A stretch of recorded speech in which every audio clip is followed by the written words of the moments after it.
Hey everyone, it's Eli Fishman from TalkingBall.net and YouTube. Eli Fishman Sports back with another interview. Today I'm happy joined by former Seattle Mariner Blake Beavan. Blake, thanks for joining me. Appreciate it, Eli. Pleasure having you.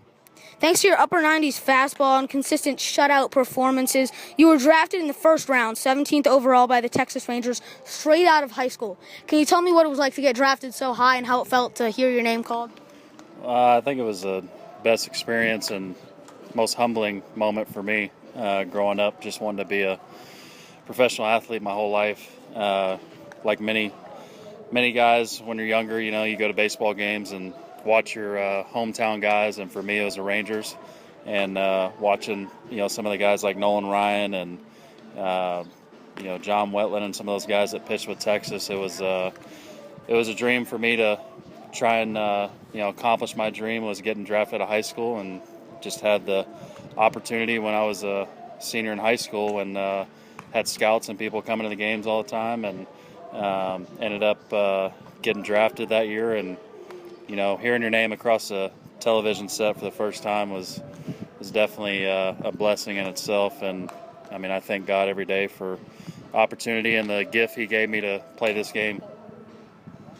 So you were part of, after just making it up to Double-A and your extreme success, you were one of the top prospects for the Texas Rangers, and then you were part of the Cliff Lee trade, the trade that sent you and a couple other prospects to the Seattle Mariners for Cliff Lee and Mark Lowe. Can you tell me what it was like as just a young kid to be sent to a new team? It was definitely, at the time, it was kind of mixed emotions. Just being a local guy drafted by the Rangers, I wanted to obviously make my debut with them. But being involved in a trade like that, everybody was, telling, myself and the other guys that were in that trade that we'd have a great opportunity with Seattle to get up to the big leagues and possibly start a career there. So at the time, I was a little bit disappointed.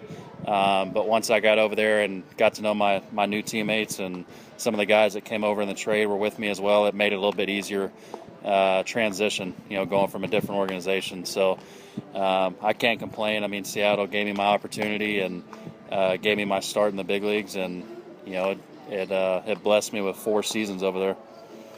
After your extreme dominance in Double-A and Triple-A with the Seattle Mariners, where you shut out hitters, you were called up to the majors for the first time on July 2nd, 2011. How did it feel to get that call that you were going to the bigs? It was definitely emotional. Getting drafted was emotional, but I think, hearing you're going to be pitching in the big leagues, one day from when you get told that you're going to the big leagues is a lot to, take in at that age, being 21, 22 years old. So first thing I did was call my wife and let my parents know, and they had less than 24 hours to try and get a plane ticket to come see me pitch, and thankfully they did. And, I got to pitch in a day game there against the Padres, and I'll never forget that first start in the big leagues, and, that just surreal moment that, I didn't really quite grasp until the game was over and realized that I was actually in the big leagues. As you said, you had an outstanding debut, 7 innings, only gave up 1 run. How did it feel to be so successful in just that first game in Major League Baseball?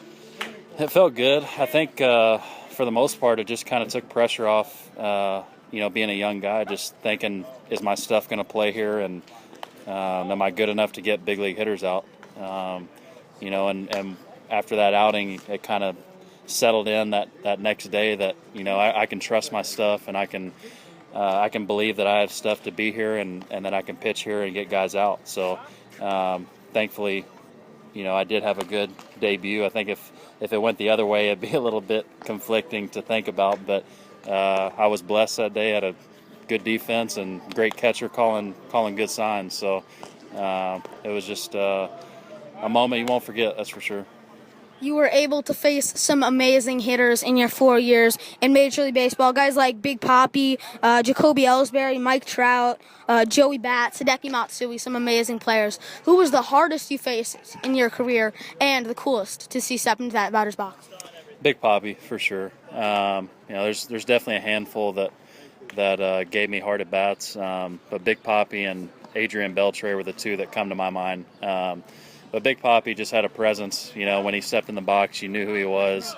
You watched him when you were younger, for me at least, seeing him on SportsCenter hitting home runs and stuff, and then you're actually getting to face a guy, in real life and not a video game, which is what I was used to. So getting to face him was surreal and just kind of hard to believe that it was happening. And he's actually hit a couple homers off me, and I've got him out a couple times too. So the best thing I can say about facing Big Papi is, it was just a dream come true for a guy that watched these guys growing up when I was still in middle school and high school.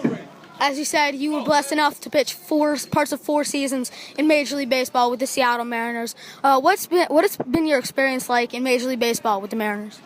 It was a great experience, not just in baseball, but on and off the field, just as a man, and trying to figure out where you stand and figure out what you need to do to be successful on a daily basis there in the big leagues. And you learn a lot. You're going to go through failure, success, trial and error, and not everything's going to be exactly how you want it to be, but that's part of growing up and finding out what kind of character you have as a person, and obviously showing your worth to the organization too. So you learn all different types of trials and errors and that profession when you're up at the highest level. And find a couple guys, veteran guys that you can talk to and pick their brain and how to handle certain things up there, then it's going to be a lot easier for you. And luckily I had some veterans that kind of took me under their wing and helped me out. After your tenure with the Seattle Mariners organization was over, you came over here to the Bridgeport Bluefish, and right now you're a starting pitcher for them. Your first year in indie ball. How do you like it here? It's definitely different. Not being an independent ball before this last year when I got hurt. So I think the biggest thing for me is I'm just blessed to be back on the field after injuring my shoulder last year.